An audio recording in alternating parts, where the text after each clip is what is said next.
recevoir ce soir, d'accueillir, d'inviter Gilles Gauthier pour son livre, Entre deux livres, 50 ans de passion pour le monde arabe.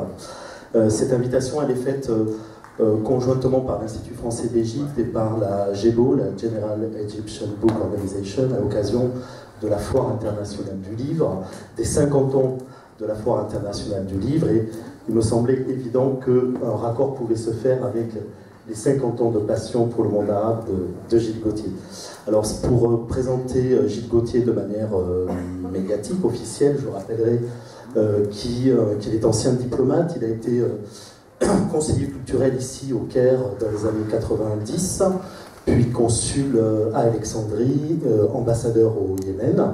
Vous êtes aujourd'hui conseiller auprès de Jack Lang pour l'Institut du monde arabe, et vous êtes aussi le traducteur en France d'Ala El Aswani pour les éditions Actes Sud.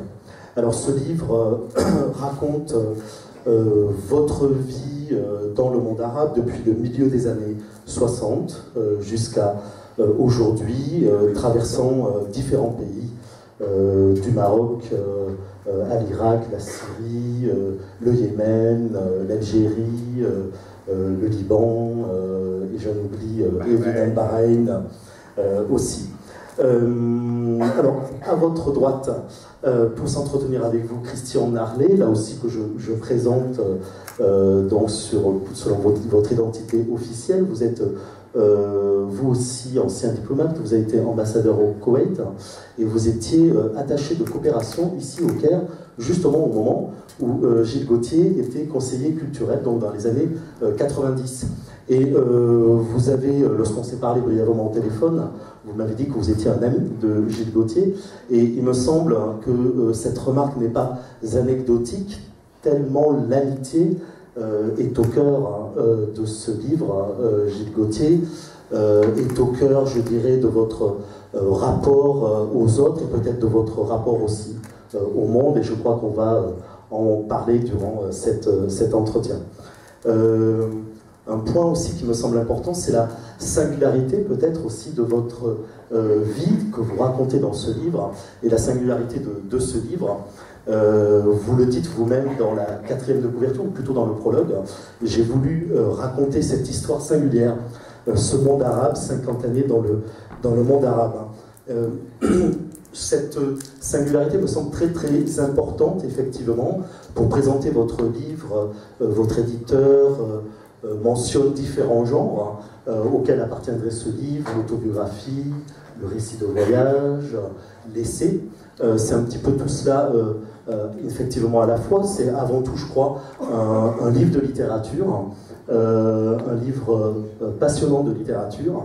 Et je voudrais poser une première question, et puis Christian en posera lui aussi, sur à la fois le projet de ce livre, à quand remonte d'ailleurs le projet d'écrire ce livre, et puis vous, le genre peut-être auquel il appartient, et enfin les traditions peut-être littéraires auxquelles vous avez pensé, les auteurs qui vous ont inspiré pour écrire ce livre. Bonjour, bonsoir. Je suis très ému d'être ici avec vous, avec Christian. Je pense à Bernard Richard, qui était directeur ici autrefois, qui serait sans doute étonné de nous voir tous les deux ici. J'ai beaucoup d'amis dans la salle. Certains de mes amis n'ont pas pu venir, mais beaucoup sont venus. Je les remercie. Alors, je réponds tout de suite à une question, c'est que de tous les pays, c'est quand même l'Égypte. Je ne dis pas ça parce que je suis ici, mais vous le savez, c'est quand même l'Égypte qui a été mon point d'ancrage, qui est devenu mon point d'ancrage dans le monde arabe. Pourquoi est-ce que j'ai écrit ce livre? Alors, j'ai toujours eu envie d'écrire. J'ai écrit, comme beaucoup de gens. Et j'ai des œuvres achevées, mais non publiées. Peut-être parce qu'elles étaient mauvaises, je ne sais pas. En tout cas, que les éditeurs n'ont pas publié. Et un jour, je me suis dit, mais pourquoi est-ce que je vais ajouter moi aussi un livre à la quantité de livres qui se publient? Qu'est-ce que j'ai à dire? Et je me suis dit que ce que j'avais à dire, c'était ces 50 années de monde arabe. Et j'ai pensé que le le héros de ce livre, ça serait le monde arabe, mais que j'y serais présent, que ce n'était pas un essai.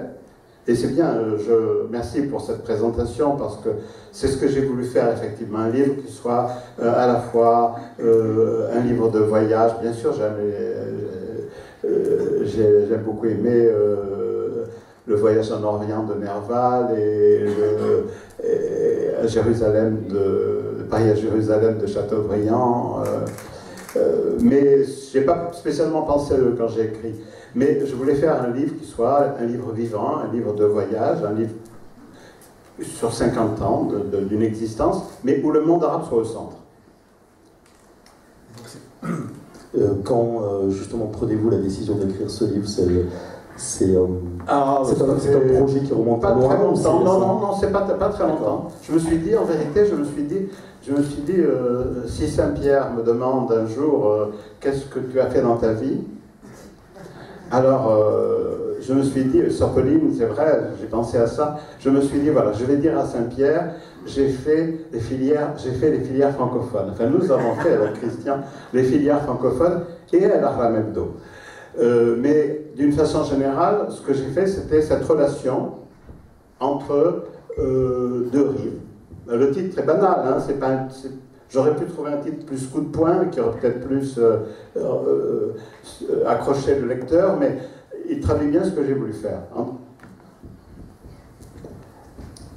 Bonsoir à tous et merci pour cette invitation. Merci à Gilles de nous donner à tous l'occasion de nous retrouver.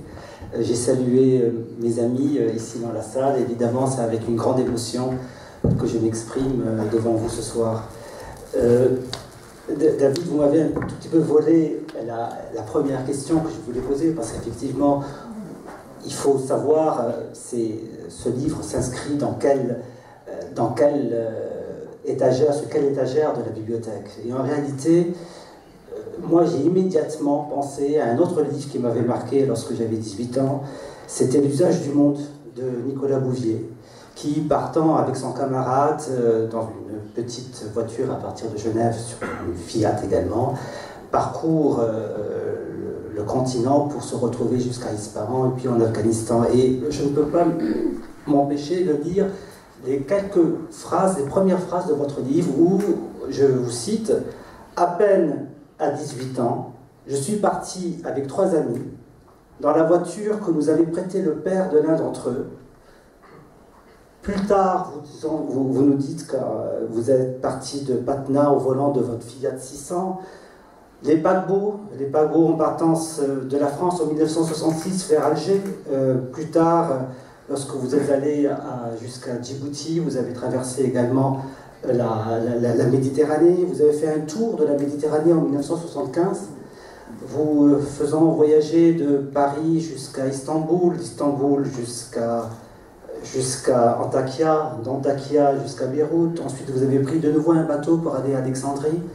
Vous avez traversé dans des situations un tout petit peu rocambolesques la frontière libyenne, pour ensuite reprendre le train pour terminer la boucle jusqu'à Casablanca.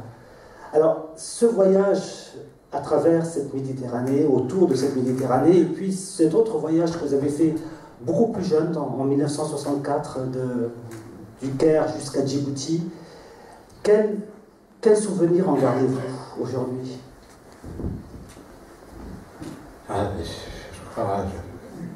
Je pense que ça a été fondateur. En tout cas, le premier voyage, l'arrivée sur Alexandrie, c'est très plat. Et il n'y a rien à voir quand on arrive de loin, quand on voit une ligne très plate. Mais cette ligne très très plate m'a ému beaucoup plus que la baie de Naples ou que beaucoup d'autres endroits que j'ai connus par la suite. Et puis ensuite, mon tour de Méditerranée également a été un très bon moment. C'est un tour de Méditerranée que je ne pourrais plus faire actuellement.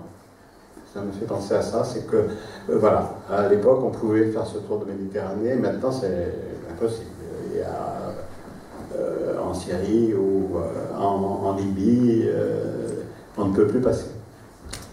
Et l'auditoire qui est ici doit également savoir que vous aviez caressé le rêve de traverser le désert en chameau. Ah oui, mais ça c'était différent. Enfin, à l'époque, j'avais des élèves, j'étais professeur au sud du Maroc. à Inesgan, qui est à 10 km d'Agadir. Et j'étais. La moitié de mes élèves étaient des Sahraouis, des gens, des Maures, si vous voulez, des gens qui se rattachent à ce grand ensemble humain qui va du sud du Maroc jusqu'au fleuve Sénégal. Et là, ces élèves faisaient tous partie du Front Polisario qui venait de se créer, un front pour la libération de Ségatrana Wadi Dahab. Et un de mes amis m'a proposé de partir pendant les vacances. Lui, son idée, c'était d'en profiter pour faire une tournée politique. Et moi, mon idée, c'était Laurence d'Arabie. D'ailleurs, mes amis sahraouis qui m'aimaient beaucoup, ils m'avaient quand même baptisé Laurence d'Arabie. C'est d'ailleurs dans le livre, à un certain moment, vous le dites. Mais je ne le renie pas du tout. Hein. Alors, justement, à la lecture de votre livre, qui est tout à fait passionnant, j'invite vraiment ceux qui ne l'ont pas lu à le faire. Gilles me demande de le tutoyer, mais je pense que le tuteur ne m'a jamais vu te tutoyer depuis. Alors, je vais le faire. Gilles, la question qui se pose, en tout cas que je me suis posée, que tu te poses dans le livre, est de savoir pourquoi le monde arabe.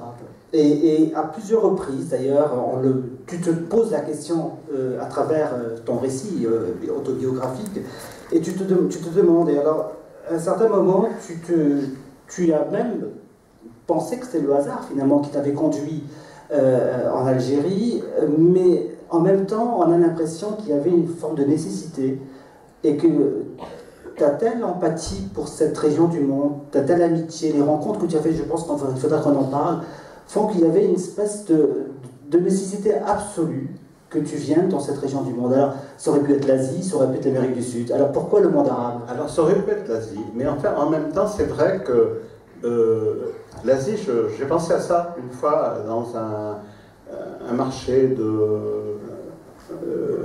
de Bangkok, Chiang Mai. C'est Chiang Mai. Et j'ai pensé à ça parce qu'il y a une douceur en Asie, quelque chose qui vous prend, qui vous attire, qui vous retient. Mais en même temps, vous êtes chez les autres. Alors dans le monde arabe, vous n'êtes pas chez les autres, vous êtes chez votre plus prochain. L'autre qui est vous-même, mais qui a été séparé de vous. Enfin, on a un monde qui est le même monde, où presque tout est pareil, y compris la religion. Parce que finalement, quand on lit la sourate de Marie, pour un Chinois, pour un bouddhiste, ou la différence entre la religion musulmane et la religion chrétienne doit être bien compréhensible. Hein. C'est à peu près du même niveau que pour nous comprendre ce qui sépare le petit véhicule du grand véhicule. Donc, on a presque tout en commun, et malgré tout, on est autre. Et c'est cette altérité minimale qui fait qu'on peut vraiment être chez soi, se communiquer. On n'est pas... En Asie, pour communiquer, je pense qu'il faut faire le saut, franchir la barrière, complètement devenir un autre. Ici, non. On peut rester soi-même et en même temps faire partie de cette partie du monde. Moi, j'ai le sentiment d'en faire partie. Et en même temps, je suis très français. Et très fier de l'être. Pour prolonger votre question, Christian, effectivement, si on revient au début du livre, quand vous partez, il est très clair qu'il n'y a aucun plan de carrière. Vous partez, vous avez la chance, c'est un moment où la coopération s'ouvre, vous partez comme enseignant, donc il n'y a pas de plan de carrière, vous partez à l'aventure, et il semblerait que la seule chose qui vous motive, c'est le désir d'ailleurs, sur lequel j'aimerais un peu que vous reveniez, en citant un passage qui se trouve au tout début. J'ai gardé le souvenir d'une France grise, comme sa télévision en noir et blanc, avec Catherine Langer qui plombait nos dimanches. Ils avaient la vue courte et les joies triviales. Quelque chose en moi leur échappait, ne pouvait pas leur appartenir, me rendait incompatible. Alors ce désir d'ailleurs, qu'est-ce qui vous rendait incompatible et pourquoi ce désir d'ailleurs? Oui, bien, je pense que c'est un petit peu le cas de beaucoup d'adolescents qui ont besoin de prendre une distance pour exister. Effectivement, et c'est effectivement le souvenir que j'ai gardé de cette France des années 50-60 n'est pas un souvenir du tout gai. Toujours enfant, j'ai eu plutôt de la chance. Nous allions souvent en vacances au sud, sur la Côte d'Azur, en Espagne. Et plus j'étais au sud, plus j'étais heureux. Je me souviens, à 12-13 ans, quand on avait atteint Burgos, moi je pensais que j'étais déjà au désert. Et voilà, j'ai toujours eu cette envie de partir, d'aller loin, je sais pas, je me cherchais, je pense. Vous parliez du hasard tout à l'heure, et on a l'impression en fait que ce désir d'ailleurs fait que votre vie finalement va cheminer par des chemins imprévus. C'est le côté d'ailleurs un peu romanesque de ce livre et de votre vie qui est bien réel. Ces trajets qui vont vous amener de rencontre en rencontre, de pays en pays, là aussi sans vraiment de plan préconçu. Et le poète Machado, je crois que c'est lui, Machado, poète espagnol, disait « Caminante no hay camino, el camino se hace al andar ». Caminante, voyageur, il n'y a pas de chemin, le chemin se fait en marchant.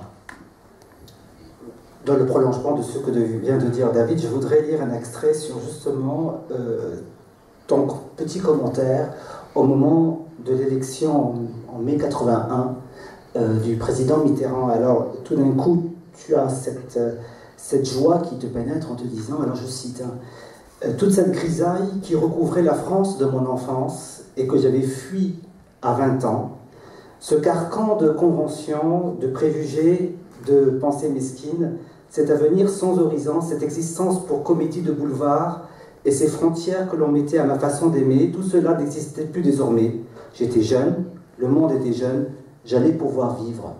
Et cette espèce d'étincelle, de lumière qui tout d'un coup égaye ton récit sur la France de ton enfance, me fait penser également à cette lumière que tu as vue et que j'ai trouvée en Algérie, une lumière tout à fait camusienne et qui est très intéressante justement parce qu'elle traverse tout ton roman. Ah oui, l'Algérie a joué un très très grand rôle parce qu'effectivement, mon premier, bon, j'avais été un coup de foudre pour Tanger à 17 ans et demi. J'étais on était partis à 4 amis avec une voiture, moi je n'avais pas encore le permis, et Tanger m'avait fasciné, mais je n'y avais pas vécu. Mais en Algérie, je me suis retrouvé dans les Aurès, un endroit où la guerre avait été très sévère, une région magnifique, de toute beauté, qui sépare le désert des hauts plateaux, c'est-à-dire qu'en marchant, j'ai fait beaucoup de promenades à pied, en marchant quelques dizaines de kilomètres, on passe de la steppe au désert, et l'hiver de la neige au soleil. Et donc l'Algérie, ça a été vraiment le pays où j'avais presque envie d'en faire partie. Ce pays qui venait de prendre son indépendance. Ensuite, ensuite les choses se sont mal passées, hein, comme on peut le voir maintenant. Mais ce pays qui venait de prendre son indépendance et où tout semblait possible. Et là, en Algérie, effectivement, j'ai eu cette lumière, comme tu le dis. Vous ne battez pas. Non. Alors peut-être une question, non, puisqu'on a parlé de la lumière, on a parlé de ton enfance, on a parlé de ces voyages que tu as entrepris avant de devenir diplomate, de ta vie de professeur. Je pense que également on se pose la question à travers ce livre sur ta relation à la langue et notamment à la langue arabe. Et tu as tellement aimé la langue arabe que tu l'as apprise, tu as voulu être professeur d'arabe en passant le CAPES, les écrits du CAPES dans un bâtiment qui est à côté, à Difao. Oui. Et je cite quelques lignes sur justement cette relation que tu as avec la langue arabe, et je rappelle à ceux qui ne le savent pas, aujourd'hui tu es le traducteur d'Alain Aswani et tu parles arabe couramment. Alors je cite dans le livre, je revins pour quelque temps au classique, il parle de la langue arabe, hein, puis de nouveau à la langue parlée, et continuer à avancer comme l'alpiniste progresse en s'appuyant aux deux côtés d'une faille, sans me douter que j'en poursuivais encore 50 ans plus tard la périlleuse escalade. Alors quelle est ta relation avec cette langue arabe justement? Ça a commencé d'ailleurs au moment de ma relation avec le peuple sahraoui, où je m'étais dit à ce moment-là, que je ne pouvais pas participer à une lutte, être solidaire d'une cause sans parler la langue. Et donc je me suis mis à l'apprendre sérieusement. J'avais déjà commencé, mais je me suis mis à ce moment-là à apprendre cette langue plus sérieusement. Et ce qui est particulier dans la langue arabe, c'est effectivement le fait qu'il y a toujours cette diglossie, ce passage d'une langue classique, d'une langue, disons, le mot classique ne convient pas trop, d'une langue littéraire, à une langue dialectale. Et des amis qui viennent de rentrer dans cette salle savent très bien que en dialecte, je me sens parfois en dialecte égyptien alors que j'ai vécu ici, je me sens parfois tout à fait analphabète, j'ai l'impression de ne rien comprendre. Et cette langue, elle est inépuisable, on n'arrive jamais au bout. Alors, bien sûr, j'arrive à traduire, j'arrive à m'exprimer, je le fais parfois à la télévision en France, sur France 24, mais j'arrive à faire ça sans trop de peine. Mais si je suis dans un café assis avec des amis, il y a énormément de choses qui m'échappent. Donc je suis toujours en train de l'apprendre. Et là, d'ailleurs, j'avais pensé, mais je ne l'ai pas fait, j'avais pensé faire un petit stage. Et à mon prochain séjour, j'en ferai certainement un, parce qu'on n'est jamais au bout de la langue arabe. J'avais une professeure d'arabe qui était très bonne. Elle me parle tout le temps en arabe, et je l'avais un jour félicitée. Je lui avais dit, vous êtes extraordinaire. Elle m'avait dit, si vous saviez. Parfois, je suis complètement désespéré. Moi, ça m'arrive pas d'être désespéré, parce que je suis d'une nature plutôt optimiste, mais d'être furieux, parfois, de voir la faiblesse de mon niveau, alors que tout le monde me dit que mon niveau est bon. Alors, il y a une phrase que je déteste, c'est quand les gens me disent je dis tout le temps dans ces cas-là, le jour où vous ne le direz pas, ce jour-là, ça voudra dire que je parle vraiment très bien arabe. David. Un autre point que je voulais aborder, et vous venez d'en parler, c'est l'amitié et les amis qui sont là encore au cœur du livre, au cœur de votre vie. On a l'impression, comme je le disais tout à l'heure, que c'est des rencontres qui vont vous amener à prendre un certain trajet dans votre vie. Ce qui est frappant aussi, c'est que les amis que vous décrivez dans ce livre, ces amis sont de toute origine, de tout statut, et ils sont décrits parfois dans des petits exercices d'admiration, tous de la même manière, que ce soit un élève que vous pouvez avoir au début de votre carrière, que ce soit un ministre, que ce soit un diplomate, tous sont traités de cette manière égale. Il me semble que c'est essentiel pour vous. Même un émir, l'émir de Bahreïn, que je voyais assez régulièrement, j'allais à son majlis, enfin tout le monde pouvait y aller, mais moi j'y allais, et jamais je n'ai employé avec lui la formule Soumou el Amir. J'ai fait comme ses sujets, je me suis contenté de dire Talamrek, que ta vie soit longue. Et il était toujours très content de me voir, et moi aussi. C'était un petit tyran, hein, mais enfin bon, il était sympathique dans ses rapports humains. Et oui, effectivement, et j'ai senti, dans toutes les classes sociales, dans tous les milieux arabes, j'ai senti le même accueil. Mais c'est vrai que j'ai vraiment des amis parmi les plus chers qui sont d'origine très modeste, et d'autres qui sont plutôt en haut de la société. Mais parmi ces amis, alors il y a effectivement j'en connais beaucoup, et je suis d'ailleurs flatté d'être cité dans le livre, donc je fais partie de cette de ce petit club de tes amis, Gilles. Mais ce qui est très frappant, c'est que tu as fait également des rencontres qui ont changé probablement le cours de ta vie. Alors tu as été témoin, et on ne le sait pas, parce que moi je ne le savais pas, et je l'ai découvert dans le livre, que tu t'étais rendu en 64 au moment de la construction du barrage d'Assouan. Oui. Tu as traversé, tu as vu le temple d'Abou Simbel avant qu'il ne soit sauvé des eaux. Oui. Tu as assisté à la naissance du Polisario. Oui. Tu as été témoin de la prison de Tazmamat. Tu as été également témoin de la Marche verte alors que tu étais au Maroc. Tu as connu des bouleversements comme je les ai connus ici aussi en septembre 2001 lorsque j'étais appelé pour te signaler les événements qui avaient lieu aux États-Unis avec les attentats du 11 septembre. Tu as été en fait le témoin de beaucoup d'événements dans cette région et tu as eu des rencontres qui t'ont permis d'être aussi un acteur. Je pense notamment à ta rencontre avec une amie qui est devenue une très proche amie, Christiane Dor, Abraham Serfati, mais également des gens qui ont eu un impact dans le cours de l'histoire.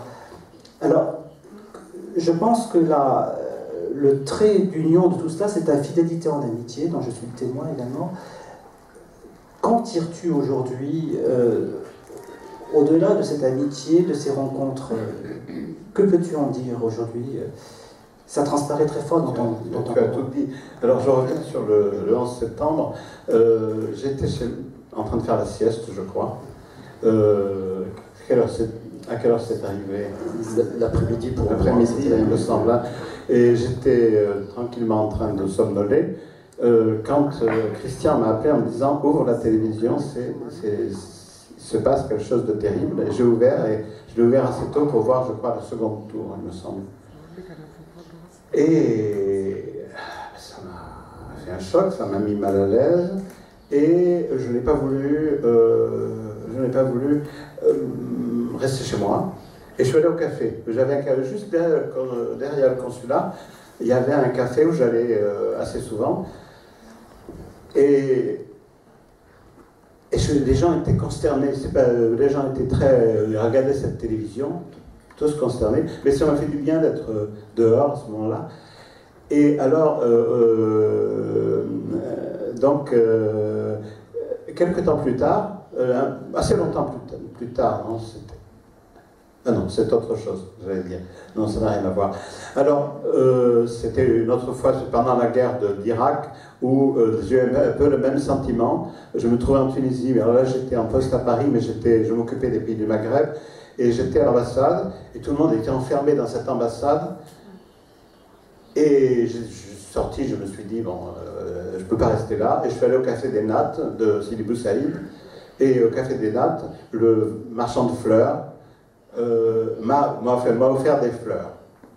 Et voilà, je me suis dit que malgré tout, la vie continuait. Et donc voilà, j'ai toujours eu ce besoin je ne sais pas comment dire, de partager, de ne pas me laisser enfermer dans mon monde. Alors, je ne sais plus trop ce que je... Et justement, je pense que ce qui est aussi très amusant, parce que je te connais, et ceux qui n'ont pas lu le livre ou ceux qui vont le lire, vont parfois penser qu'il exagère certains traits, etc. En fait, il s'exprime exactement dans son livre comme il s'est toujours exprimé à l'oral. Et moi, j'ai trouvé des passages très amusants, et je pense qu'ils m'ont fait en tout cas beaucoup rire. Sur les affaires étrangères pas uniquement, il y a également des descriptions de caractères, de personnes. Alors, les passages qui sont particulièrement amusants de cette Madame Simone, Madame Yvonne. Et Pierre est-ce que avait dit Pierre de Jam au sujet des écoles? J'y arrive. Ah bon, d'accord. Ta description de cette Madame Simone et Madame Yvonne, le soir, on voyait s'enfoncer dans les ruelles du petit Soko 2 dames en foulard de soie qui rentraient chez elles en donnant à manger aux chats. Et on apprend plus tard qu'en fait, qu'elles sont tenancières d'un... Elles étaient tenancières d'un grand bordel de Tanger, le plus grand. C'était des femmes que j'adorais. Et alors, l'une était patronne et l'autre avait été sous-maîtresse. Hein, donc, celle qui était patronne est morte assez vite. Elle a eu une opération qui s'est mal passée. Et l'autre m'avait demandé de lui écrire une lettre de candidature pour devenir sous-maîtresse au bordel de Kénitra, qui existait encore. Et c'était ma première lettre un peu administrative. Alors justement, dans les choses amusantes qu'on retient quand même du livre, tu es arrêté au Maroc et les services qui t'arrêtent veulent te bonder les yeux. Alors je lis le passage parce que ça va vraiment sans pesant de cacahuètes. Alors il était arrêté pendant 4 jours au Maroc en raison de 4-5 jours, et la police n'a pas de bandeau pour lui bander les yeux. Alors je lis l'extrait. Je venais d'hériter de grands mouchoirs blancs brodés d'une tante d'une tante morte à Thouars, dans les Deux-Sèvres. Je leur tendis celui que j'avais dans la poche, et comme ils avaient oublié une partie de leur matériel, ils en firent un bandeau pour me couvrir les yeux. Oui, effectivement. Alors cette arrestation, c'était un moment dur, très dur, mais en même temps, c'était un moment où je me suis...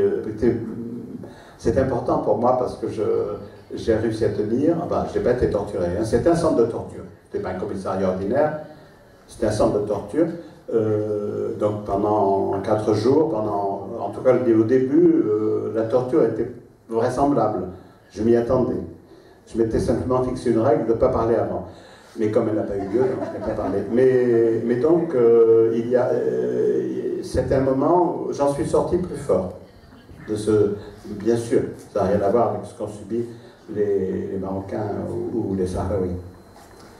Eh bien, à l'issue de cet épisode, vous rencontrez un personnage, je ne me semble pas que vous le rencontriez avant, qui est Christine Sarfati. Oui. Est-ce que vous pouvez parler de Christine Sarfati? Christine Sarfati est une femme extraordinaire.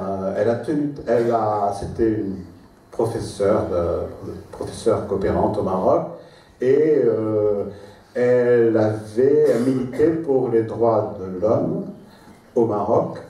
Et elle avait donc, elle avait été expulsée du Maroc à la suite de toute une histoire. Elle avait apporté son appui à des clandestins d'un groupe marxiste qui s'appelait Hilal Hammam.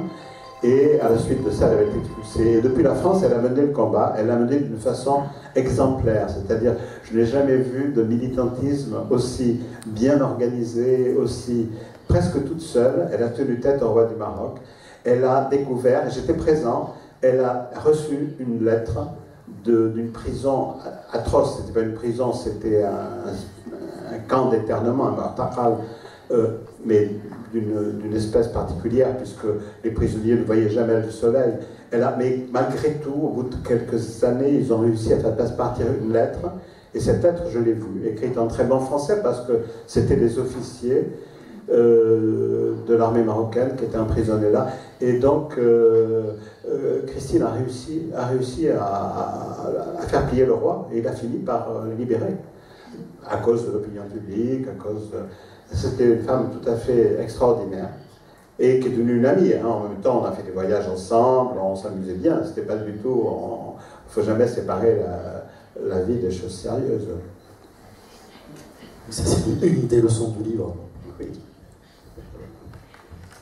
Pour revenir à l'Égypte, qui tient une place centrale dans ton livre, tu arrives en 91 comme conseiller culturel, et l'ambassadeur de Jammeh te reçoit, et je vais le citer, ces quelques lignes qui méritent également un petit détour. Aussitôt ma nomination, alors je salue la présence de Sœur Pauline, qui se reconnaîtra, mais vous allez voir, c'est assez croustillant. Alors, aussitôt ma nomination de conseiller culturel confirmée, en juillet 1991, j'allais au Caire rencontrer l'ambassadeur, dont la mission s'achevait quelques semaines plus tard. donc en juillet 1991. Il me garda 5 heures avec lui. En Égypte, la langue française, ce sont des petites bonnes sœurs qui en sont les soldats.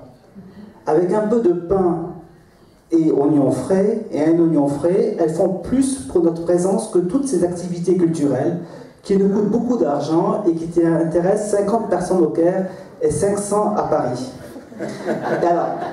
Et là, c'est Dejamé qui parle. Et Gilles qui dit plus loin, c'était souvent de fortes femmes, enjouées, généreuses, toujours prêtes à se plier à nos caprices pédagogiques, de même qu'elles faisaient semblant de subir la réglementation des autorités de leur pays, mais au fond, elles rusaient et finissaient toujours par faire ce qu'elles voulaient.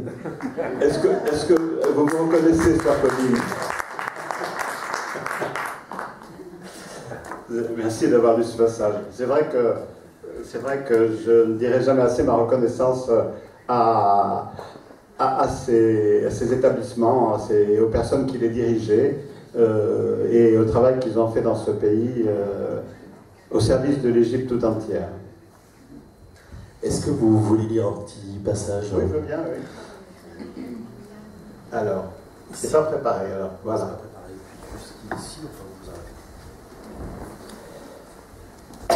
arrêtez. Les images que j'ai conservées du Caire de cette époque sont rares et confuses. Cette époque, c'était en 64, je crois. Je me revois pourtant clairement sur le vieux pont de Kasr al-Aini, suivant la foule qui passait entre les lions de bronze d'Auguste Bartholdi pour aller à la grande foire exposition qui se tenait sur l'emplacement du futur opéra, près de la tour du Caire, fleur de lotus lancée dans le ciel, un des seuls beaux bâtiments laissés par cette époque. Dans les pavillons était exposé tout ce qu'allait produire l'Égypte nouvelle, des réfrigérateurs, des téléviseurs, des automobiles, un rêve de croissance administrativement planifié qui, comme celui de l'Algérie ou de l'URSS auparavant, finirait par s'enliser dans les marécages bureaucratiques. Nous prîmes le train pour Luxor. Jean-Max mit une ardeur de missionnaire à soigner avec les pommades que nous avions emportées les yeux de plusieurs enfants. Dans notre wagon de 3e place, il y avait quelques solides gaillards débordants de santé, mais aussi beaucoup de visages, même jeunes, abîmés par la vie. À ceux qui disent que tout était mieux avant, il faut rappeler cette misère. Faute de place sur les banquettes de bois, nous nous étions installés à même le plancher. Dans chaque nouvelle gare, de nouveaux corps surgissaient par la fenêtre, et nous nous serrions pour leur faire de la place. Malgré la chaleur qu'il faisait, nous étions bien au milieu de ces gens qui somnolaient paisiblement, la tête appuyée sur l'épaule de leurs voisins. Nous arrivâmes à Luxor pendant les festivités de l'Ashura. Des hommes assis sur des nattes au coin des rues balançaient le torse en cadence en prononçant des mots que nous ne comprenions pas. Puis l'un d'eux se mettait à invoquer la nuit avant d'entonner ce qui ressemblait à un hymne. Un soir que nous aussi étions assis sur la natte, on nous expliqua qu'une des strophes venait d'être improvisée en notre honneur. Le lendemain, nous avons traversé le Nil en toute innocence avec 2 jeunes gens qui avaient revêtu les plus belles robes et les turbans les plus éclatants. Sur cette rive, il n'y avait que quelques palmiers et des champs de canne à sucre ou de luzerne. Ce n'est pas le cas maintenant, je reviens de Luxor. Effectivement, ça a été très construit depuis. J'avais envie que vous lisiez cet extrait parce que c'est un exemple, peut-être pour parler un peu de votre style. Les remarques moi, que je peux faire en vous écoutant, c'est qu'il y a cette puissance de l'évocation, de la narration, de la description. Il y a aussi des commentaires que vous faites, mais ces évocations, ces descriptions, ces récits, ces commentaires ne sont jamais appuyés. La phrase reste relativement courte, précise, empêchant, je dirais, un débordement de lyrisme, une pointe pittoresque d'orientalisme. Il me semble qu'il y a à la fois, et du coup quand on vous lit, il y a cette rapidité, cet élan qui prend le lecteur. Je voulais que vous parliez de votre style naturel, mais le style naturel, comme on le sait, il est souvent travaillé. Mais en fait, je ne sais pas, je n'ai pas trop réfléchi, mais effectivement, je me suis dit que j'allais écrire comme ça. Alors j'écris à l'ordinateur, j'écris vite parce que je pourrais passer un concours de dactylo. J'écrivais vite à l'ordinateur. Et donc, j'ai décidé de laisser ma phrase courir. Et au début, j'ai montré ça à Ayman, un ami égyptien qui est à Paris, qui est dans le livre sous un autre nom. Et Ayman m'a dit, si tu continues comme ça, c'est parfait, ton livre va sortir. Et j'ai continué comme ça, j'ai essayé effectivement de maintenir ce ton. Et merci de me dire que c'est réussi. On va vous passer la parole. Avant ça, hélas, on devait avoir une dizaine d'exemplaires du livre de Gilles Gauthier ce soir, mais les livres n'arriveront que la semaine prochaine. Alors, je crois qu'on va quand même faire passer une feuille pour ceux qui sont intéressés. Vous pourrez acheter ce livre en mettant... Donc, Faten, on a mis ce papier quelque part, ici même. Voilà, donc tout à l'heure, si vous voulez donner votre nom, on pourra vous contacter pour que vous puissiez acheter le livre. Voilà, à vous maintenant pour vous entretenir avec Gilles Gauthier.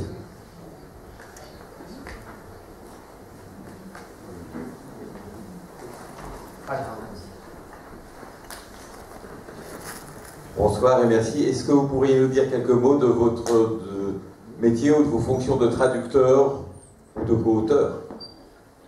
De mon métier de quoi? De diplomate ou de traducteur? Traducteur.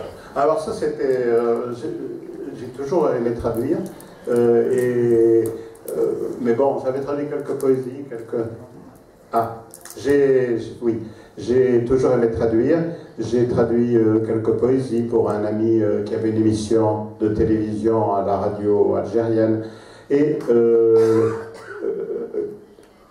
en 2004, je crois, j'étais en France, un ami m'a rapporté l'immeuble Yacoubian et j'ai adoré ce livre, j'ai beaucoup aimé, j'étais très... c'est un livre que je n'arrivais pas à lâcher. Et donc, je me suis dit, voilà, je pourrais traduire ce livre. J'étais en France, qu'est-ce que je faisais à l'époque? Je crois que j'étais en mission auprès de la Cour de recours des réfugiés, maintenant ça s'appelle autrement, Cour du droit d'asile. Et je n'avais pas trop de travail. Et je me suis mis à traduire quelques pages. Je les ai envoyés à un ami qui est un traducteur connu, que vous connaissez peut-être, enfin certains d'entre vous, Richard Jacquemont, qui a été ici pendant plusieurs années, chargé du département de traduction et d'interprétation, justement. Et Richard traduisait surtout Smallah Ibrahim. Et donc, Richard m'a dit que ce que je faisais lui plaisait, et puis il m'a mis en contact avec la maison d'édition, et à partir de là, je suis devenu le traducteur de Alaa Aswani, et je considère que j'ai un monopole sur ce qu'écrit Alaa El Aswani. Et depuis, j'ai traduit toutes ses œuvres, donc, et j'espère continuer. J'ai traduit aussi un autre écrivain, mais il n'est pas encore publié. Il s'appelle Mohamed Abdel Nabi, qui a écrit un très beau livre qui s'appelle Fi Rofat al-Ankabout, et ce livre va sortir en France au mois d'avril. Et on compte vous inviter à cette occasion. Oui, oui. Avec l'auteur. Très bien, merci. Une autre question?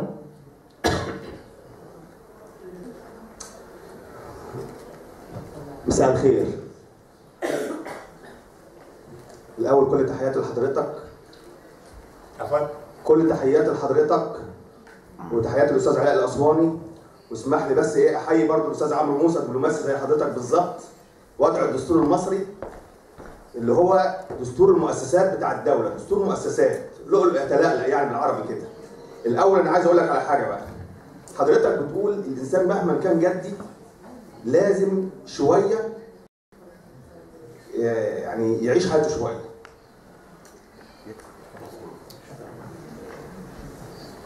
يعني مهما كان جدي يعيش حياته شوية. كلمة جميلة جدا. اتفضل. اتفضل بهدوء شوية. كلمة جميلة جدا. نعم. فعلا.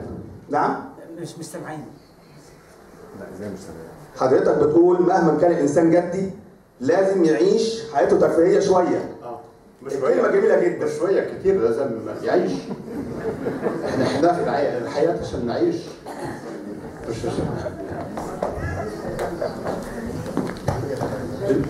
ما هو السؤال لو سمحت؟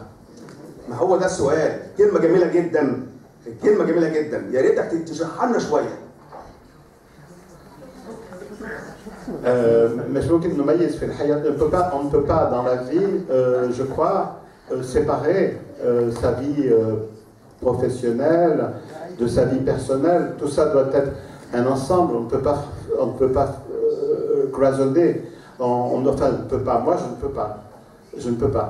Et mon bonheur dans la vie, c'est justement qu'il y ait une cohérence entre ce que je fais quand je suis dans mon bureau, ce que je fais ensuite chez moi.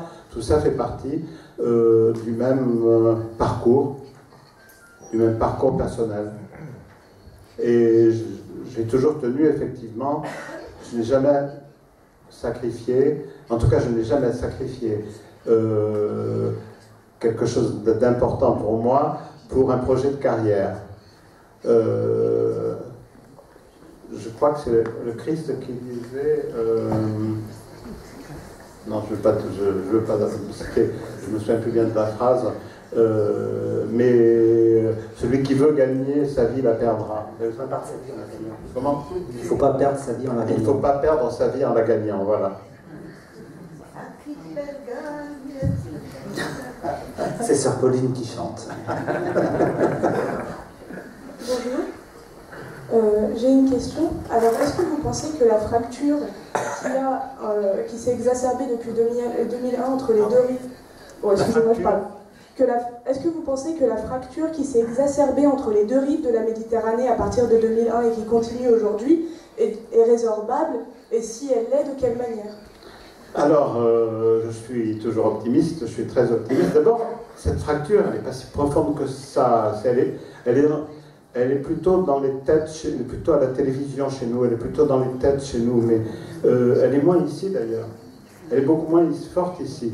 Mais cette fracture, je pense qu'elle est résorbable, et je le pense beaucoup plus depuis le 24 janvier 2011. Je crois que le monde arabe est en train d'évoluer très vite, surtout l'Égypte.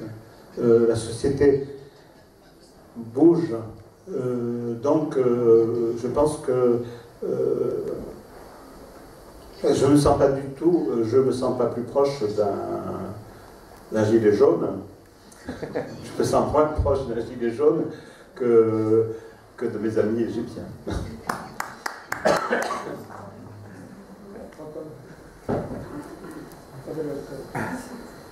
Oui. حكيت راقبت ثورات الربيع العربي في كل الوطن العربي. لو سمحت بهدوء شويه عشان افهم ثورات الربيع العربي اكيد انت عشت احداثها في كل البلاد العربيه او معظم البلاد العربيه اللي انت رحتها. فمن خلال مراقبتك او حنكتك السياسيه في مصر الوضع ماشي ازاي، والتعديلات الدستوريه المفروض هتتعدل على الدستور، ايه رايك فيها؟ ايه رايك فيها ايه؟ التعديلات الدستوريه.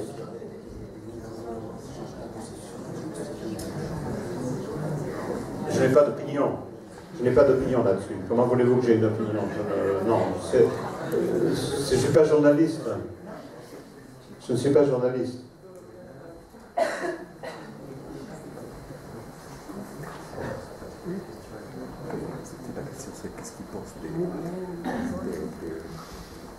Bonsoir, je m'appelle Kara, je suis journaliste.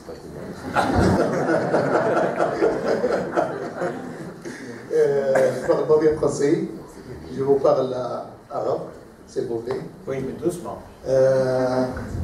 أنا كاتب صغير، روائي صغير. ما يؤلمني في مثل حضرتك والكتاب الكبار أن ليس لديهم تلاميذ. ليس لديهم تلاميذ. disciple. إليزابيث. ما هو السؤال؟ نعم السؤال. فلماذا لا يكون في رحلاتك المصرية والعربية تلاميذ يستفيدون مثلك ككاتب صغير يستطيعون أن يمشون على طريقتك في كتابة الروايات وفي رؤيتهم وفي أحداثهم؟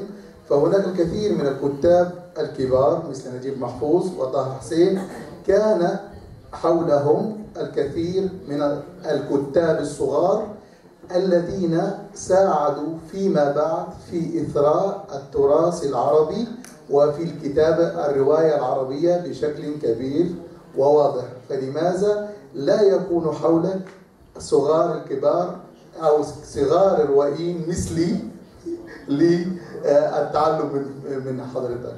شكرا. Non mais oui, alors en fait, moi je ne crois pas tellement qu'il y ait des écrivains de grands et petits, et s'il y en a des grands et des petits, moi je suis un petit. Donc je ne sais pas. Et d'autre part, je crois qu'il y a actuellement foisonnement d'écriture en Égypte, et je vous dis que je viens de traduire un livre d'un écrivain qui a 40 ans, et c'est un livre qui est très bon. Je pense qu'il aura du succès en France. C'est un livre intéressant, un livre assez révolutionnaire sur le plan des idées, hein, pas sur le plan politique, sur le plan du message. C'est vraiment quelque chose d'assez fort. Et voilà, je sais qu'il y a d'autres écrivains dans la salle, au deuxième rang, là. Il y a sans doute plus de deux. Non, je pense que le problème n'est pas là. Au contraire, je pense que maintenant en Égypte, il y a un problème de profusion d'écrivains. Il y a beaucoup de gens qui écrivent, qui publient, et je pense qu'il y a des choses très intéressantes qui sont en train d'émerger. Mais tout ça ne peut pas se faire en un jour. Encore une fois, l'édition française, par exemple, publie de plus en plus de livres arabes.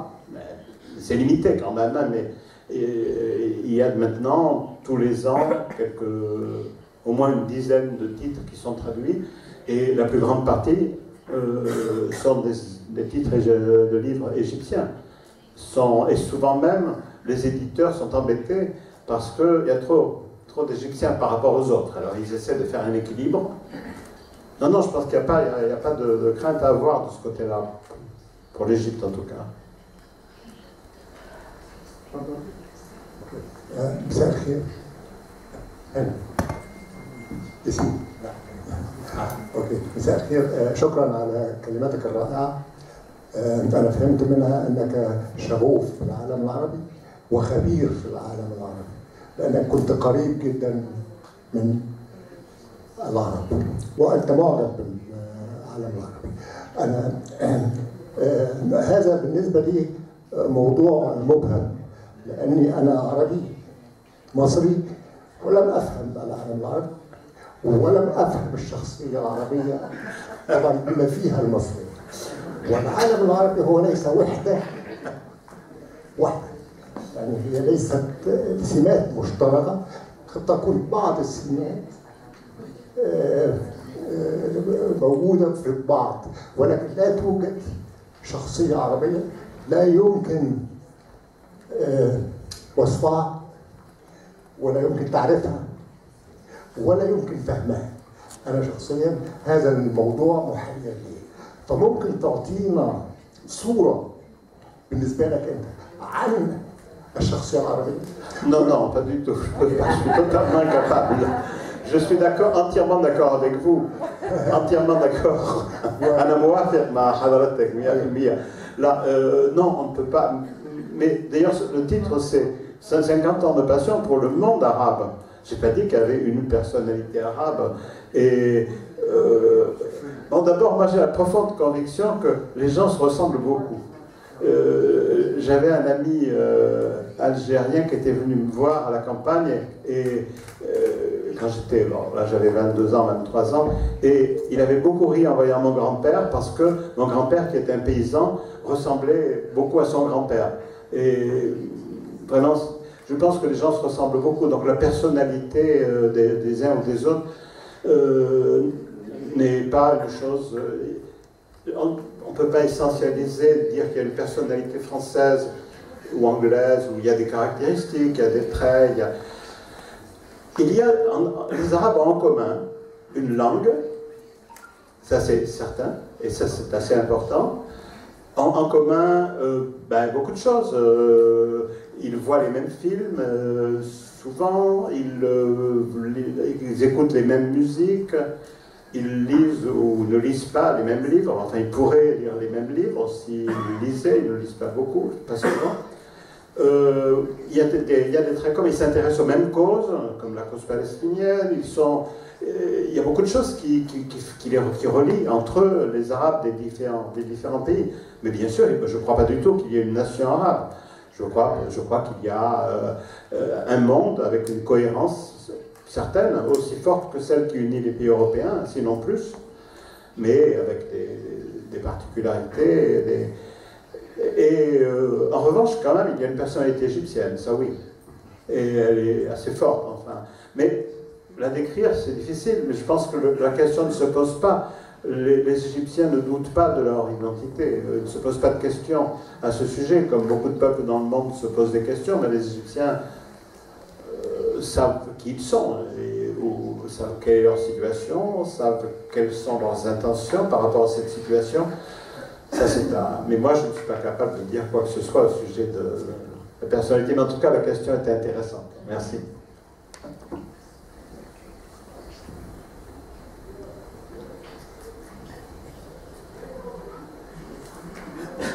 مساء الخير.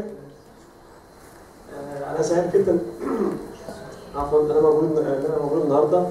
كنت عايز أسأل حضرتك إيه رأيك في الموسيقى العربية ومين مطربك المفضل ومين مطربتك المفضلة؟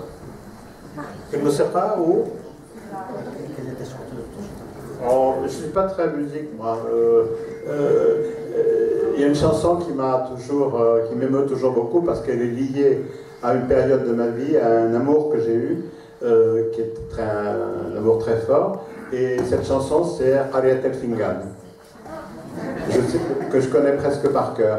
Mais voilà, sinon, comme tout le monde, je suis très classique, hein, j'aime beaucoup Kalsoum, mais je ne suis pas vraiment, je n'écoute pas très souvent de musique, voilà, c'est pas vraiment ma spécialité. Bonsoir. Il n'y a pas beaucoup de francophones dans cette salle. Bonsoir. Est-ce que vous pourriez nous parler de votre poste au Yémen et de la situation politique au moment où vous vous y trouviez? Au moment où je m'y trouvais, c'était pas génial, mais c'était pas la même chose. Pour moi, au moment où je me trouvais au Yémen, c'était entre 2006 et 2009, et à l'époque, pour moi, ma grande inquiétude, ma grande préoccupation, c'était plutôt sur le plan économique. Le Yémen est un pays où il n'y a pas assez d'eau pour le nombre d'habitants, où il n'y a pas de ressources pétrolières suffisantes pour pouvoir couvrir les achats, où l'agriculture ne suffit pas à nourrir la population. Et c'est donc un pays qui vivait plutôt mal et sous perfusion permanente, notamment des pays qui actuellement sont en train de l'agresser, l'Arabie Saoudite, les Émirats et les autres. Ensuite, alors à l'époque, sur le plan politique, il y avait un président qui était là depuis longtemps, qui était très habile politiquement, très rusé, plutôt sympathique, extrêmement corrompu. Et cette corruption, c'était une corruption qui servait son pouvoir, c'est-à-dire c'était tout un système, mais je n'ai pas du tout deviné que ça allait s'effondrer, bien sûr. On ne devine jamais, on écrit toujours on dit toujours qu'on a deviné le futur après, mais à l'époque il y avait un gros problème, un sujet d'élection qui devait avoir lieu. Quand j'ai quitté, c'était le grand débat. Et puis il y avait un événement qui a été la Révolution, qui a eu lieu un tout petit peu en retard. Et je suis allé là-bas avec un ami que vous connaissez le nom sans doute, Gilles Kepel. Je suis allé là-bas en décembre 2011. Et donc, nous sommes allés, Gilles Kepel et moi, sur ce qui s'appelait Sahat Tahrir. Et nous avons parlé à la foule, et c'est une révolution comment dire, une révolution de jeunes, une révolution. Et puis ensuite, ensuite ça a dégénéré, mais je peux pas, j'ai pas suivi très très près, mais en gros, les islamistes ont mis la main sur la révolution. Le parti islamiste qui s'appelle Islah était assez fort et la jeunesse s'en est écartée.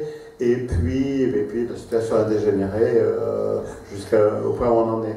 C'est très compliqué à expliquer, ça prendrait 2 heures, 3 heures, mais ce qui est simple, c'est qu'actuellement, il y a 2 pays qui attaquent, qui agressent le Yémen, parce que l'immense majorité des Yéménites se trouve dans la partie nord, qui est celle contrôlée par les Houthis.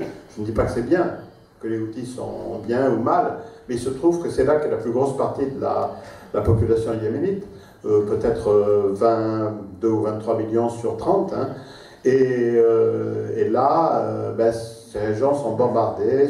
Alors il y a un peu d'optimisme actuellement, on peut avoir un peu d'optimisme, puisque les efforts internationaux, et les Américains notamment, il faut bien le dire, sont parvenus à faire les combats dans la région d'Odeida, et espérons que c'est un premier pas.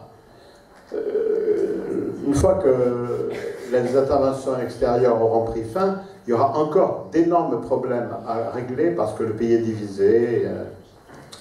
Mais au moins, ça sera une souffrance en moins, ça sera plus facile. C'est terrible actuellement, la situation. Culturellement, c'était comme ça. Culturellement, les Yéménites sont des gens, paradoxalement, par rapport à leur niveau de vie, par exemple, par rapport à leur produit national brut, cultivés. Ce sont des gens qui ont des livres, qui lisent, qui ont traditionnellement des bibliothèques, ils ont une culture traditionnelle en général, une grande ouverture sur le monde. C'est un peuple très très intéressant et très ouvert, très très ouvert. Donc, malheureusement, ce peuple est divisé. L'été, du fait de la colonisation, donc il y avait le sud qui était différent du nord, séparé du nord. Après, il y a eu le sud est devenu communiste et il y a eu cette séparation qui s'est approfondie. Ensuite, il y a eu l'unité qui n'a pas été réussie, mais qui semblait pouvoir marcher au début, à l'époque où j'étais là-bas. On pensait que ça pourrait se faire. Et il y a eu le travail de sape fait par la prédication wahhabite. Je crois qu'on peut dire que la prédication wahhabite est le principal responsable de la destruction du pays. Le travail de sape qui a été fait et qui a exacerbé les différences qui existaient entre les différents rites, entre les différents... Voilà, maintenant on a une situation très très compliquée. Bonsoir. Je lis votre traduction concernant le roman Les meubles européens et Chicago, et je remarquais, comme vous avez vu, qu'il y avait beaucoup d'expressions dialectales et aussi... Expressions comment? Dialectales. Comme donc des expressions qu'on utilise dans la rue égyptienne, et aussi il y avait des termes religieux et des proverbes. Comment vous avez pu surmonter les difficultés concernant la traduction de soit ces proverbes, soit ces expressions dialectales? Quand il y a du dialectal, quand c'est du dialectal ou un ton très très parlé, très populaire, j'ai du mal à le traduire par l'équivalent français parce que ça sonne faux. C'est-à-dire que je préfère rester un peu plus rester dans la langue française courante plutôt que de surjouer en voulant tomber dans un espèce d'argot français qui n'aurait aucun sens. Donc là, il y a une perte de sens. Dans la traduction, il y a une perte de sens. C'est-à-dire que le lecteur français de ma traduction ne se rend pas compte de ces dialectalismes. Mais c'est obligatoire. Dans une traduction, il y a une perte de sens. Toujours. mais c'est pas possible autrement. Donc j'ai vu parfois des traductions qui me faisaient bondir parce qu'on faisait parler les gens des quartiers populaires du Caire comme avec un argot des années 30 français. Bon, enfin, ça ne colle pas, ça ne marche pas. Les argots sont vraiment propres à un pays, on a beaucoup de mal. Quant aux expressions religieuses, eh bien, je les ai laissées là où elles étaient nécessaires, où je pensais qu'elles étaient nécessaires, c'est-à-dire quand par exemple Al-Aswani voulait montrer que le personnage était très dévot, ou un hypocrite, là j'ai laissé ces formules, mais en revanche quand ces formules religieuses étaient employées comme on le fait tous dans la vie de tous les jours, je les ai enlevées, puisqu'en français on ne les emploie pas. J'aurais traduit en espagnol, j'en aurais laissé plus, parce qu'en espagnol on a assez souvent des expressions religieuses dans la langue. Bonjour, vous avez travaillé sur la francophonie. Est-ce que vous pouvez nous dire quel est l'état des lieux aujourd'hui de la francophonie dans le monde arabe? Où en est le français en Afrique du Nord et au Moyen-Orient? Elle se porte très bien, la francophonie, très très bien dans le monde arabe. C'est la région du monde, je crois, où elle se porte le mieux. Bon, le Maghreb, c'est la présence de la langue française est très forte. Peut-être même qu'en Maghreb, on peut se demander si parfois certaines classes de la société ne sont pas, ce qui n'existe pas ici en Égypte. Les francophones égyptiens sont tous d'excellents arabophones et ils lisent en arabe, ils lisent le journal en arabe. Maghreb, il y a une coupure peut-être plus grande, donc le Maghreb reste très francophone. L'Égypte, eh bien, depuis le moment où j'ai quitté l'Égypte, il y a eu 7 ou 8 écoles nouvelles qui se sont ouvertes, qui sont de bonnes écoles. Je suis allé dans un lycée l'autre jour, le lycée Concordia. C'était très très très bien. J'étais étonné par le niveau des élèves, leur vivacité, leur intelligence, vraiment très très bien. Bon, le socle, ça reste, c'est bien sûr les écoles catholiques qui sont formidables, qui ont résisté à tout et qui ont à toutes les tempêtes et qui ont tenu bon et qui ont un très bon niveau. Et ça, ce niveau, je l'ai vérifié. C'est-à-dire, j'ai vu des élèves sortant de, je ne sais plus, je crois que c'est Saint-Jean-Antide d'Alexandrie, et qui sont allés au lycée français, à programme français, et ces élèves n'ont pas eu de difficultés, enfin quelques difficultés, mais pas beaucoup. Donc ça veut dire que le niveau reste très bon, et très bon, pas reste, et très bon. Alors, quant aux autres pays, bon, le Liban, n'en parlons pas, les Libanais sont trilingues de naissance, pratiquement. Pas tous, hein, mais beaucoup. Et puis, alors, les pays du Golfe, ben, dans les Émirats, il y a 500 000 francophones. Ce ne sont pas souvent des Émiratis, ce sont souvent des Libanais, justement, ou des Égyptiens, mais il y a beaucoup d'écoles francophones qui sont soit des écoles françaises, soit des écoles libanaises, mais à programme français, ou à programme partiellement français. À Jeddah, il y a un très grand lycée, qui était consul à Jeddah. À l'époque, il y avait un lycée qui venait de passer à la mission laïque, je me souviens. J'étais là-bas. Combien il y avait d'élèves? 1200 voilà. J'ai rencontré, quand j'avais été rendre visite à Christian à Jeddah, quand il était consul là-bas, j'avais rencontré toute une bourgeoisie de Jeddah qui était francophone. Non, je pense que dans le monde arabe, la francophonie se porte bien, et c'est intéressant de voir que les gens, malgré la toute-puissance de l'anglais dans le monde, tiennent toujours à ce que la langue française soit présente, aux côtés de l'anglais, bien sûr, mais qu'elle soit présente. Non, je ne suis pas inquiet de ce côté-là. On va prendre une dernière question. Bonsoir à tous. Je suis trop content d'être ici avec vous. Est-ce que vous pouvez nous rencontrer comment vous avez devenu le traducteur de M. Al-Aswani? Comment, pardon? Comment vous avez devenu le traducteur de Al-Aswani? Mais comme ça, parce que le livre m'a beaucoup plu. Son premier livre, enfin pas le premier, c'était le plus connu, puisqu'avant il y avait eu Niran Sadiqa. Mais le livre m'a beaucoup plu et j'ai eu envie de le traduire. Et ce qui est amusant, c'est que la maison d'édition l'avait refusé déjà. Et je suis rentré par une autre porte dans la même maison d'édition, et ça a été leur plus grande vente depuis longtemps. Ça atteint, je crois, des 400 000 exemplaires, 500 000, je ne sais plus. Ça a été énorme. Mais après, Ala Aswani, qui parle français, m'a fait confiance. Il m'a dit, la traduction, c'est ton œuvre. Et il a toujours dit dans les conférences, mon traducteur est un écrivain. Avant même que je n'ai publié, mon traducteur est un écrivain, j'ai beaucoup de chance. Et donc, il me fait totalement confiance. Et moi, je ne lui pose jamais aucune question sur son livre. Je parle à des amis égyptiens quand je ne comprends pas quelque chose, mais je ne lui parle pas à lui parce que je le laisse tranquille. La traduction, ça m'appartient. Madame. Oui, moi je voulais juste revenir aux deux rives et aux ressemblances.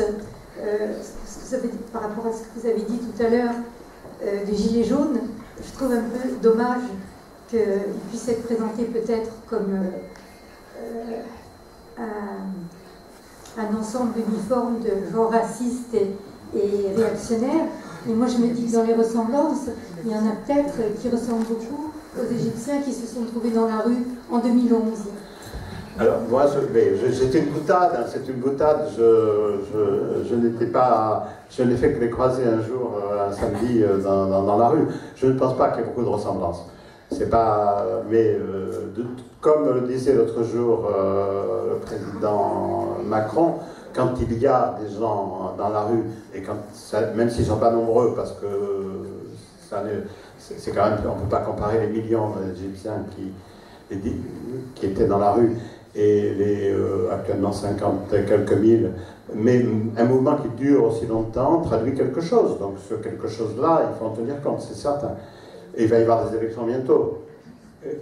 Donc la meilleure façon de dire ce qu'on veut, c'est de voter. Donc il va y avoir des élections européennes, ça va donner... Bien sûr, ce n'est pas déterminant pour la politique française, mais ça donnera déjà un signal, on verra si ce mouvement se traduit dans les urnes ou pas. C'est quand même de la démocratie, parce que on voit très vite l'importance des choses. Ce mouvement remet aussi beaucoup en cause la représentation et la représentativité et ce que croit être... C'est une boutade, il ne faudrait pas trop j'ai fait ça, j'ai fait comme le président de la République, je ne devrais pas faire de petites phrases.